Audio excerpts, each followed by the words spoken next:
Hello, I'm Kelly Wright of Fox 43 News. And I'm Vandora Williams of WHRO TV 15. Welcome to Benin. You might wonder why is WHRO and Fox 43 News in Africa together. Well, it's because we're doing a joint effort to focus on a reconciliation and development conference being spearheaded right here in the country of Benin. Absolutely. It's an historic event that the president of Benin has called to reconcile his past, his country's past, with Europe and America. And we have delegations from all of these nations coming here to talk about reconciliation and how the past has affected us even up to this day. And I'll tell you, Vandora, for those who have attended this event, including ourselves, it has truly been an emotional event. We are going to show you some of that emotion, and we're going to come back to the gate of no return to show you the significance it's had in terms of our history, in terms of the slave trade. We'll tell you how the slave trade has affected the global economy that we know today. Absolutely. We'll show you the places where the slaves passed through on their way to enslavement in the Americas. Now, one thing we'd like to do is start off by showing you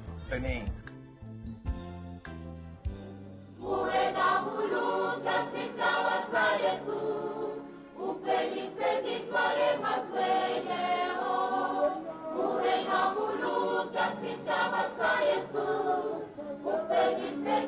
This is Benin, West Africa, a small country tucked between Togo and Nigeria. Though small and unknown, it played a major role in world history. Between the 16th and 19th centuries, Benin was known as the slave capital of Africa. The infamous kings of Abame sold millions of Africans to Europeans. Now this small country is making history again. Led by President Matthew Karakou, the nation apologized to the descendants of those Africans for their role in the slave trade.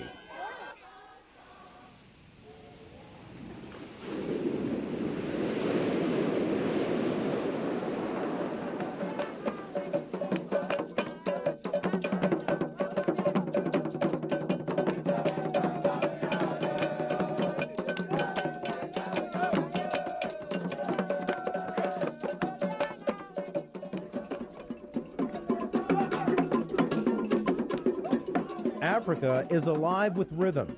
They use music, singing, and dancing to celebrate great events and to offer a festive welcome for special guests and dignitaries. Benin President Matthew Karakou and the President of Ghana, Gerald Rawlings, arrived amid much fanfare, complete with an inspection of honored soldiers.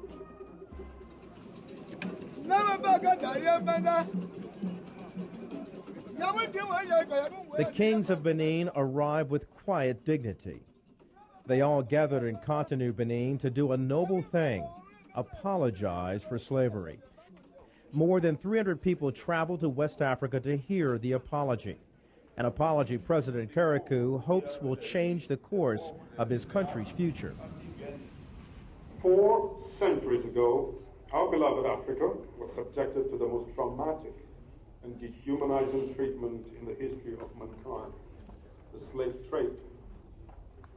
The trading humans took away the most able-bodied men and women and even children from Africa, plundered our God-given resources, and divided our peoples and nations in a manner that generated hatred, mistrust, and suspicion amongst brothers and sisters, people of various ethnic.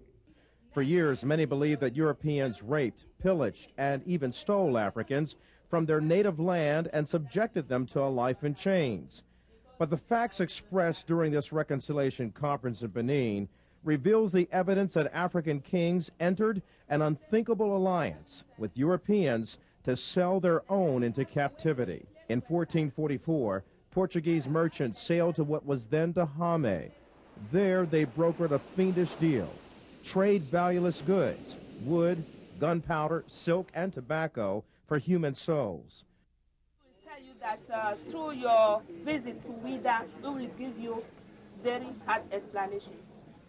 My message to African American is, first of all, to forgive us, because we recognize our part of responsibility in that business. Without our helps, I don't think it would be so easy for Europeans. So please forgive us and let's come back home. Africans like Martin de Souza are not alone in their regret for being involved in the slave trade. Many European business leaders, representatives of government, and members of the United States Congress also came to apologize for the role their ancestors played in perpetuating slavery. If you offend your spouse or your friend, if you get in a fight with your best friend or your wife, if you don't say I'm sorry, it's never going to be resolved.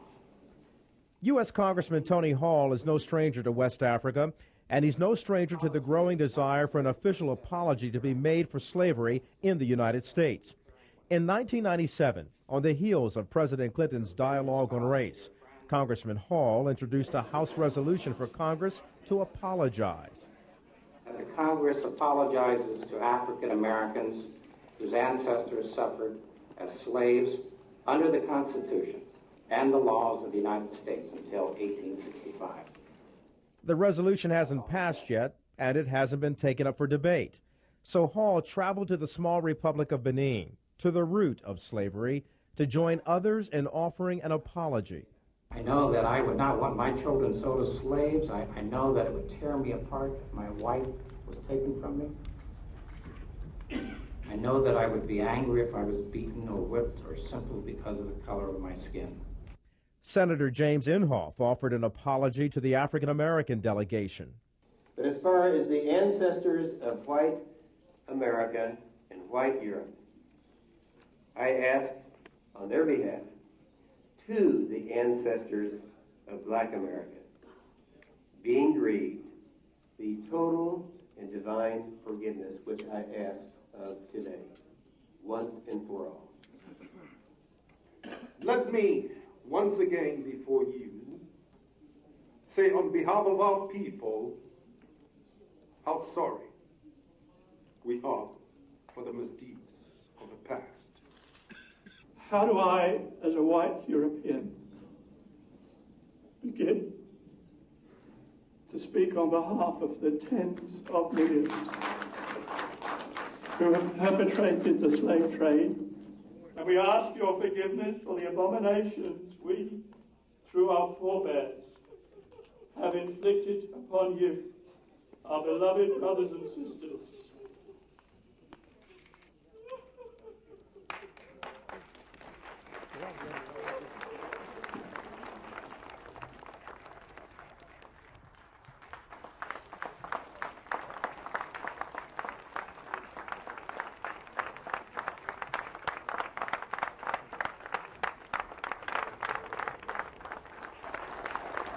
Michael Fenton Jones, a member of the International Christian Chamber of Commerce, says the wealth he enjoys today is a direct result of his ancestors becoming rich on the backs of African slaves in England. I felt very much as a businessman coming out of UK. You know, we carry a very heavy responsibility for perpetuating the slave trade. It's no good brushing it aside and saying, well, it was going on in Africa anyway, and all we were doing is picking up what the Africans were already doing to their own kind. But the fact is that, I mean, the prosperity of the UK through the Industrial Revolution and the whole of the turmoil in Europe, we avoided largely in the UK through our involvement in the slave trade and through the profits that we were generating. So we became rich at the expense of the poor, and it hurts the heart of God. David Alton, a member of Great Britain's Parliament and representative of Liverpool's City Council, presented President Karakou with a sculpture called Reconciliation. It depicts two people reconciling through an embrace. Alton also presented a declaration of apology on behalf of the citizens of Liverpool. But as their last formal act of this millennium, they wish to place on record their shame and their remorse for what their forebears did in Liverpool in perpetrating the slave trade. Many of the slave ships came from Liverpool as part of the notorious Triangle of Infamy, and they sailed from Liverpool to West Africa and then on to America, to the Caribbean, and then back to Liverpool. And vast sums of money passed hands. The kings of Benin offered their own apology to the African Americans. They met with them after the ceremony and personally asked for forgiveness. Many African Americans found that their faith was a bridge to reconciliation. Very happy. God, what you did for us today, we never forget. All right. Delighted to meet you. Delighted to meet you. Yes, I wish you welcome back home. Thank you. And I want you to be home without any condition. Any place in Africa is your home.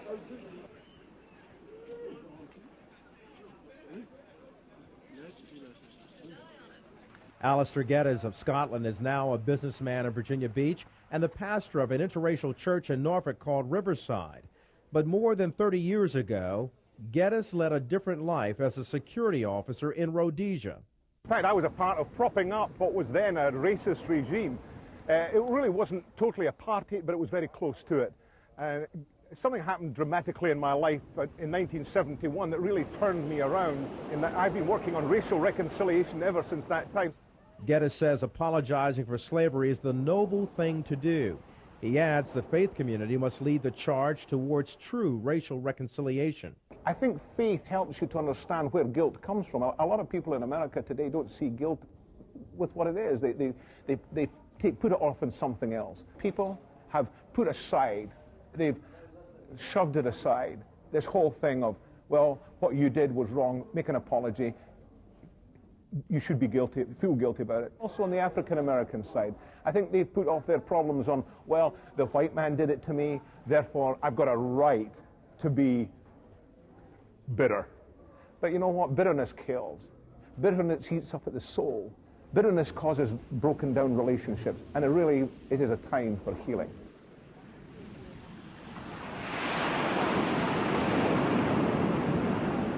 The second day of the conference was planned for just that, healing. For some, that process proved to be overwhelming. Vandora Williams follows the footsteps of the Africans forced to walk down the road to bondage. It's amazing that for 400 years, this road was used as a trade in human beings, a trade of somewhat called the worst kind in the world's history. But now it's being used as a trade in forgiveness from one nation to another, from one people to another. After hearing apologies offered by representatives from the slave trading nations, African Americans began the slow process of reconciliation. First, they had to travel the road their ancestors took. Their journey began in Ouida. This is a Portuguese fort where millions of Africans were sold. It was built in the 17th century and still stands as a reminder of the painful past Benin has inherited. It's now a starting point of a journey into history. Hundreds of Americans, including local Hampton Roads residents, started this journey into the past.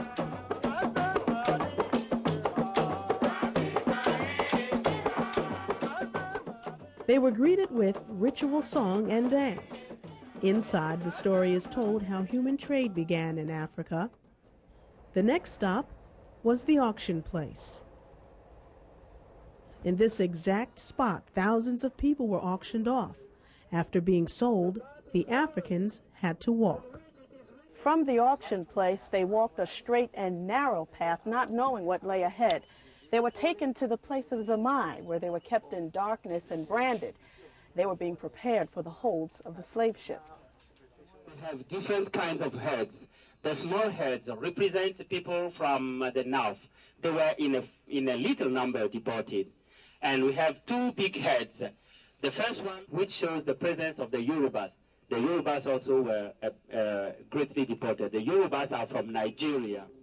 Some died along the way, and this is where they were buried. This memorial rests on the same spot where mass graves were dug. Many times the Africans were buried alive. For some, that awful truth was too much. God bless you. God bless you. Don't worry. The gate of no return was the last stop for the Americans. For the Africans, it was the beginning of a long and terrifying journey. Now, Americans and Africans can only collect the sand where their ancestors once walked, collecting grains of the past to remind them of their future.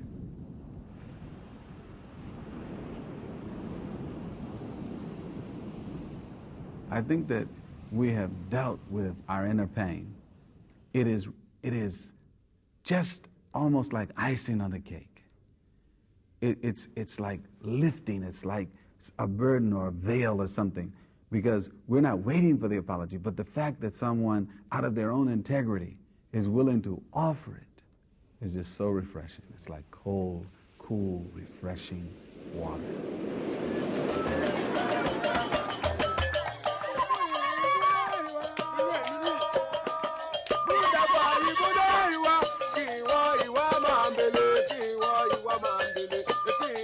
I'm overwhelmed, first of all, that my ancestors endured so much.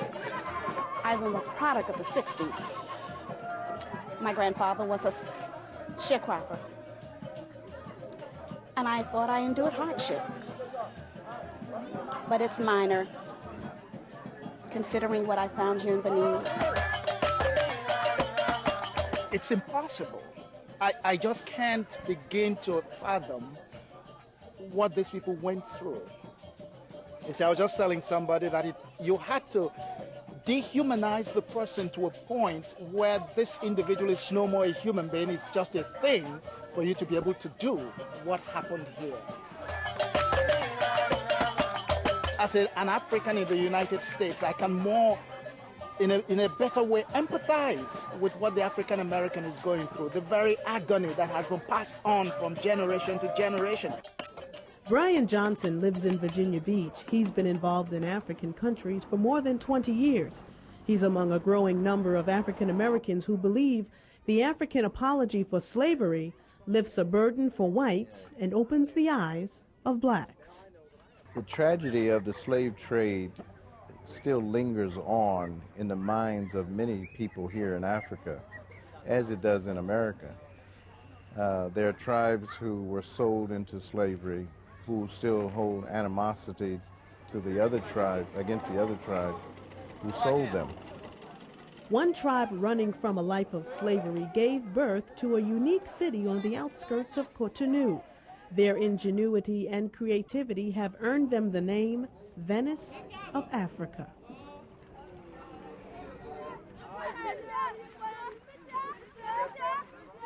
We passed by a group of young boys playing in the water.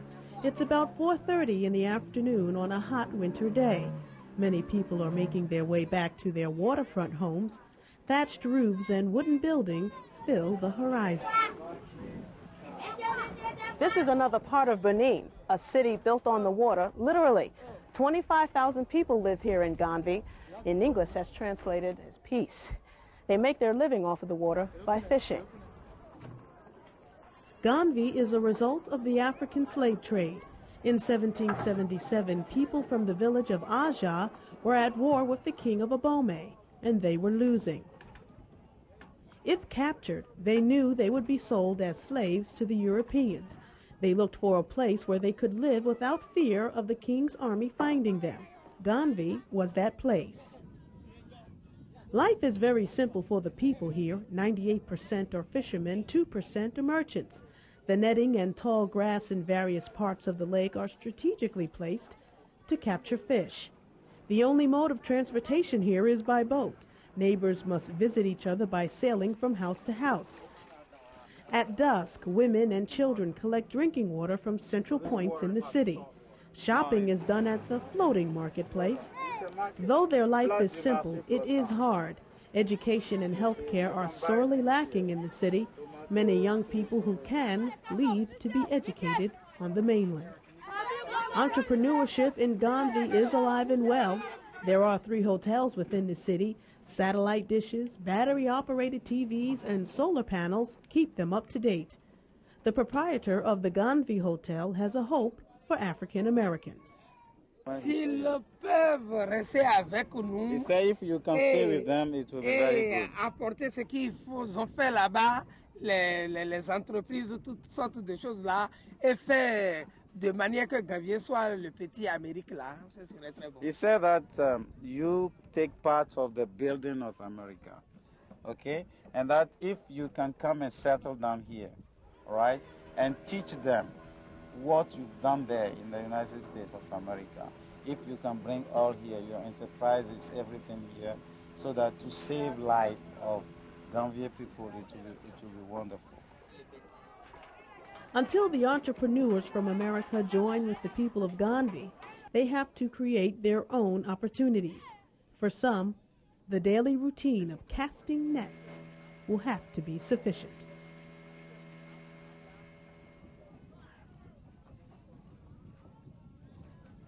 Nous ne sommes pas des esclaves en réalité.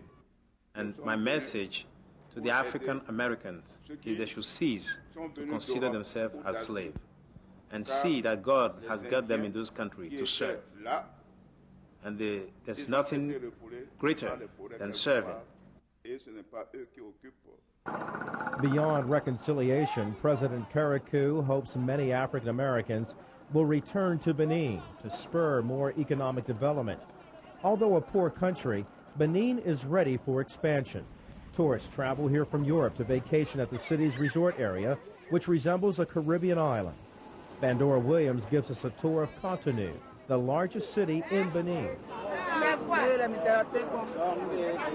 Many of the women in Cotonou wear their merchandise or do their shopping and put it on the top of their head like this. They have great balance, and as you can see, I'm still working on it. In downtown Cotonou on any given day, you'll find the streets filled with cars, mopeds, and people selling everything from food to clothing to gasoline. You'll find quaint street cafes where you can cool your parched tongue and satisfy your palate. Established banks are located near the bustling downtown. Cotonou is the financial center for Benin. It's also where the West African Stock Exchange does its trading every day. This is the heart of commerce in Cotonou. This is called the Dontokpa Marketplace, and this is where merchants sell their wares to local and national customers, and also where national companies from Nigeria, Niger, and Togo come here to sell their merchandise. There's plenty of parking for mopeds and cars. This is a normal crowd for a Saturday afternoon. It was hard to get through once inside. Every bit of space is taken up by merchants of every kind. The second floor was covered with people selling colorful materials and the accessories that go with them. Benin is ready for international trade and commerce to begin again in earnest. They have the infrastructure in place. Cotonou also operates one of the largest ports in West Africa. Ron Taylor, General Superintendent of Lambert's Point Docks in Norfolk, traveled to Benin to participate in the conference and develop business ties with the Port of Cotonou for Norfolk Southern. He shared his experience with President Karakou. What I've learned here the past few days was never taught in American history. In America, they don't teach what happened in Africa. And while I was here, I experienced a series of emotions. At some points I was angry, at other points I was saddened. I have complete release now. President Karakou hopes that through his Reconciliation and Development Conference, the African diaspora will find release, and the century-old wounds will heal, and a new trust built on forgiveness will bring his country economic security, as well as building a bridge of reconciliation to the descendants of a lost people. Signifie beaucoup de choses. Mais en réalité, ce qui nous préoccupe, ce n'est pas parce que mon pays est pauvre. I owe you the truth, and the truth is made clear in the theme of this conference.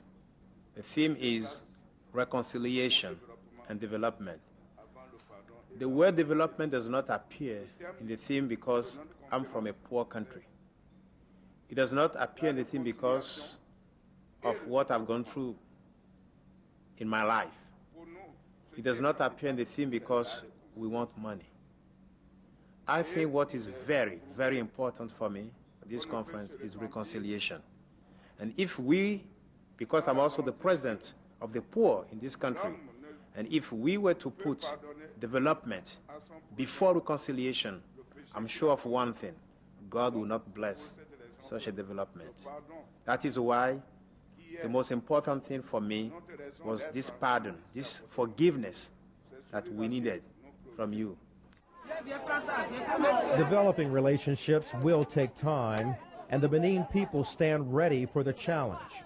They've already tackled a difficult but noble desire for reconciliation. Now, they're ready for the healing to begin.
For more information on this program, log on to WHRO's website, www.whro.org.